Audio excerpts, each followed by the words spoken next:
What's up? It's your self-proclaimed cinema shogun here. And as more information comes out about Ethan Crumbley and his family, the more disturbing this story gets.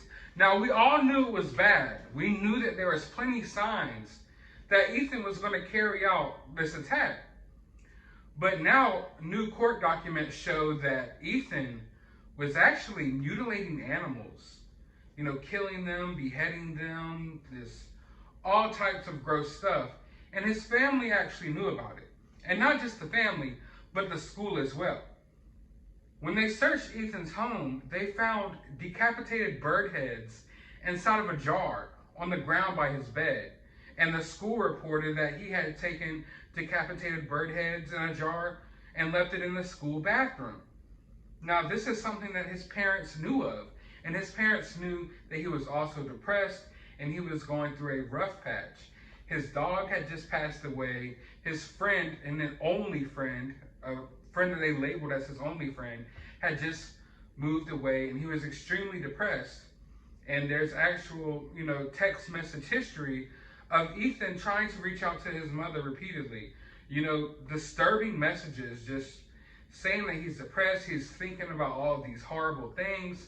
And it's kind of weird to me that you're depressed that your dog died, yet you're mutilating animals. That those two don't add up to me. Like, if you're sad about your dog dying, why are you out here, inflicting pain and harm on other innocent animals? That's weird.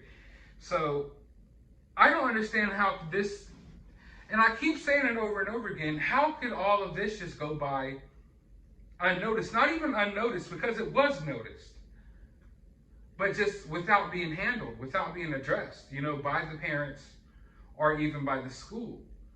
And even the morning that he carried out this attack, he was online at home looking at graphic videos of people getting shot, looking at graphic videos of people getting killed. And then he goes to school and does what he did. And the school knew about it, and the parents knew about it. And at no point did the mother try to seek help for this kid at all. In fact, she was too busy carrying out an affair. Because it turns out she had an affair going on this whole time, and that's where most of her focus was lying. But the crazy part to me is, in these court documents, they talk about how the Crumbleys had horses that were their pride and joy, and they spent hours, going and taking care of these horses. Yet they were neglecting their son. Their son was literally not even just showing signs. The signs were, of course, there. But he was literally texting them and letting them know, like, hey, something's not right with me. He was letting them know that. And then when you get to the point that your kid is mutilating animals and he's telling you he's depressed, and your answer was to go buy him a gun? I can't even formulate words, the right sentence to come out of my mouth right now, because how in the hell was that your answer to all of these problems? Your kid is cutting birds' heads off and keeping them in his room. He's telling you he's depressed. He's drawing pictures of him killing his classmates. He's looking up videos of people getting killed. And you're like, oh, well, you know what? I'm going to buy you a gun. Yeah. You need a gun. What in the f is wrong with these people? Now, I've said since the beginning that I think these parents should be held somewhat accountable, because this was a situation where it could be proven that they knew and that they were warned about what was going on, that there were signs there that they could have prevented all of these other kids from being in harm's way from their child. All of the signs were there and they were blatantly obvious. And that was before I even got this further information about the things that he was doing with animals, and about the fact that he was literally texting his mom multiple occasions, telling her that there's something off about him. So when they announced that there was charges being brought against these parents, I was happy. But at the same time, I was a little scared and I was a little reserved, because this is the first time we've seen something like this. And I don't necessarily believe that in every instance of something like this happening, that the parents are always to blame. Sometimes people are just evil. Sometimes people are just bad people, and sometimes it's not the parents' fault. There's plenty of serial killers and stuff out there that were actually raised right and had good parents, and they just, just were inherently evil. Right here, this is not the case, I wouldn't say. I mean, maybe he was that, but he was trying, at the very least, to let his family know what he was going through. And if you ask me, he was trying to let the school know what he was going through. Now, that doesn't excuse anything that he did. And I don't think that should get him any lighter of a sentence for what he did. I'm just saying that this shows how much responsibility, lies on the parents and on the school.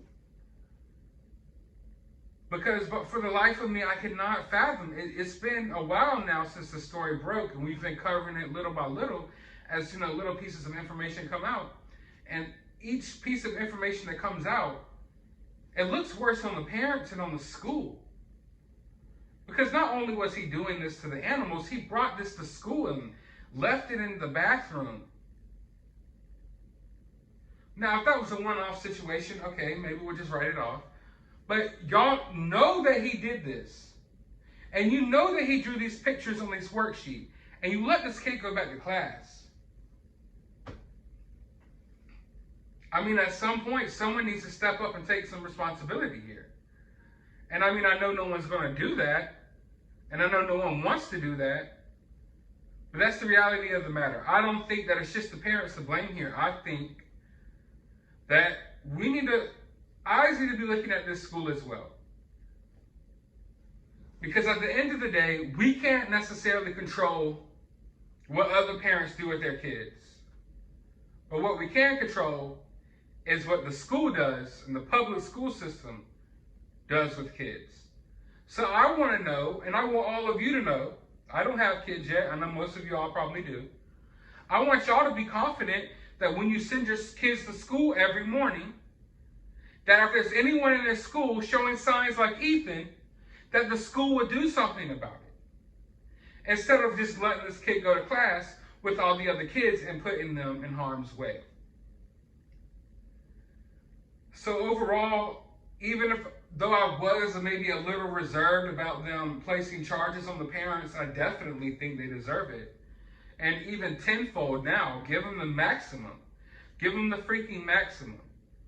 Not only were these signs that y'all ignored, but the kid reached out to y'all.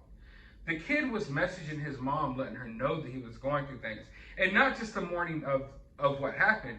I'm saying this was going on over time. This was going on over a certain, period of time. But as more information comes out, and best believe there is still more information to come out, I'll be right here to report it to you all. If you haven't already, they did release Ethan's drawings, and I made a whole video about that. I released it on Christmas Eve. Didn't get a lot of views. I know a lot of people are probably busy with their families and stuff, but if you haven't checked that out, go check it out. But while you're here, drop your opinions down in the comments below. Hit that thumbs up button, hit that subscribe button, ring that notification bell. Go to the description of this video. I will have my Cash App if you would like to support the channel. I have a link to my other YouTube channel. You can go subscribe over there. And my Twitter, you can follow me over there. But as always, find some time out of your day to go watch a movie.